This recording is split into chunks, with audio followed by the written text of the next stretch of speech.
आज Doubtnut app download करें। Doubtnut पर अपने सभी गणित, रसायन विज्ञान, भौतिक विज्ञान और जीव विज्ञान के डाउट्स का करो सफाया। बस प्रश्न की फोटो खींचो, एक ही प्रश्न को क्रॉप करो और तुरंत वीडियो सोल्यूशन पाओ। अभी डाउनलोड करें। नमस्कार दोस्तों, प्रश्न है डाइकोट व मोनोकोट पौधों में अंतर लिखिए। तो दोस्तों, डाइकोट व मोनोकोट पौधों में अंतर देखते हैं। डाइकोट, जिसे हिंदी में हम कहते हैं एक बीजपत्री,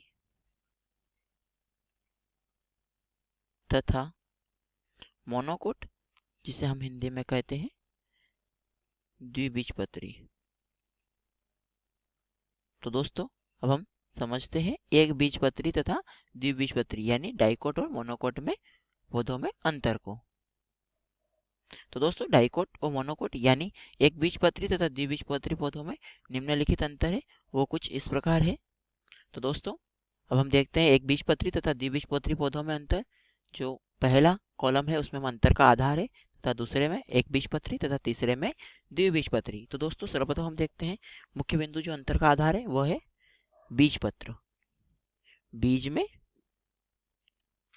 जो बीजपत्र होता है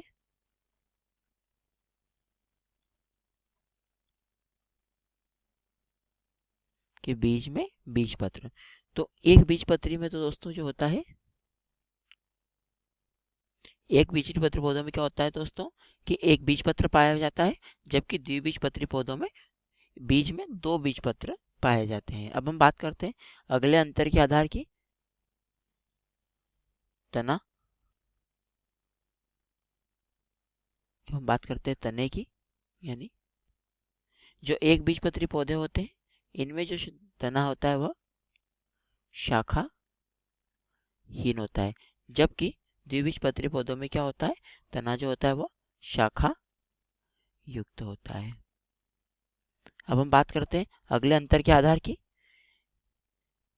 जो बीज होते हैं वह पोषण के आधार पर कैसे होते हैं। बीज जो भ्रूण होते हैं वह भ्रूणपोषी होते हैं, भ्रूणपोषी होते हैं एक बीजपत्री पौधों में, कि एक बीजपत्री पौधों में भ्रूण जो बीज होते हैं वो भ्रूणपोषी होते हैं, जबकि द्विबीजपत्री में जो क्या होते हैं अधिकांशतः अभ्रूणपोषित होते हैं, कि अधिकांश अभ्रूणपोषी होते हैं। अब हम बात करते हैं अगले अंतर के आधार की, शिराविन्यास।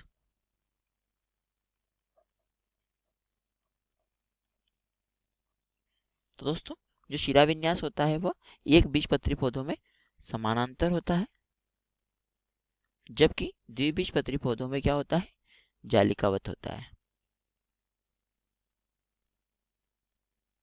एवं अब हम बात करते हैं अगली यानी उदाहरण की।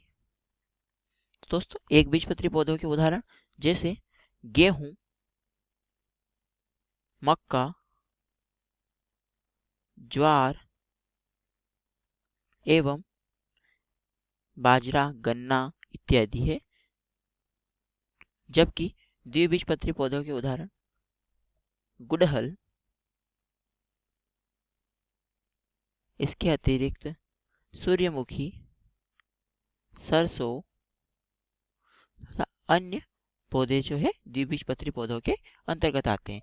दोस्तों, हम बात करते हैं हमारे प्रश्न की। हमारा प्रश्न कि एक बीजपत्री पौधों और द्विबीजपत्री पौधों यानी डाइकोट व मोनोकोट पौधों में अंतर लिखिए। तो दोस्तों, हमने डाइकोट व मोनोकोट पौधों में अंतर को समझा है। जैसे सर्वप्रथम हमने देखा जो अंतर का आधार था हमारा वो था बीज में बीजपत्र। तो दोस्तों, एक बीजपत्री पौधों के अंतर्गत जो बीज होता है उसमें केवल एक बीजपत्र पाया जाता है, जबकि द्विबीजपत्री पौधों की श्रेणी के अंतर्गत जो पौधे आते हैं उनके बीज में दो बीजपत्र पाए जाते हैं। फिर हमने देखा तने के आधार पर। दोस्तों, एक बीजपत्री पौधों में जो तना होता है वह शाखाहीन होता है, जबकि द्विबीजपत्री पौधों में तना शाखा युक्त होता है। फिर हमने देखा बीज के आधार पर अंतर। जो दोस्तों, एक बीजपत्री पौधों में जो बीज होते हैं वह भ्रूणपोषी होते हैं, जबकि द्विबीजपत्री पौधों में जो बीज होते हैं वह अभ्रूणपोषी होते हैं। फिर हमने देखा शिराविन्यास को। तो दोस्तों, जो एक बीजपत्री पौधे होते हैं उनमें समानांतर शिराविन्यास होता है, जबकि द्विबीजपत्री पौधों में जालिकावत होता है। फिर हमने उदाहरण को देखा, तो एक बीजपत्री पौधों के उदाहरण जैसे गेहूं, मक्का, ज्वार है, तथा द्विबीजपत्री पौधों के उदाहरण गुड़हल, सूर्यमुखी आदि है। उम्मीद करता हूँ दोस्तों आपको प्रश्न का उत्तर समझ में आया होगा। धन्यवाद। कक्षा 6वीं से 12वीं से लेकर नीट, आईआईटी, जेई वो एडवांस के लेवल तक 1 करोड़ से ज्यादा छात्रों का भरोसा। आज ही डाउनलोड करें डाउटनेट ऐप या व्हाट्सएप करें अपने सारे डाउट्स 8400 400 400 पर।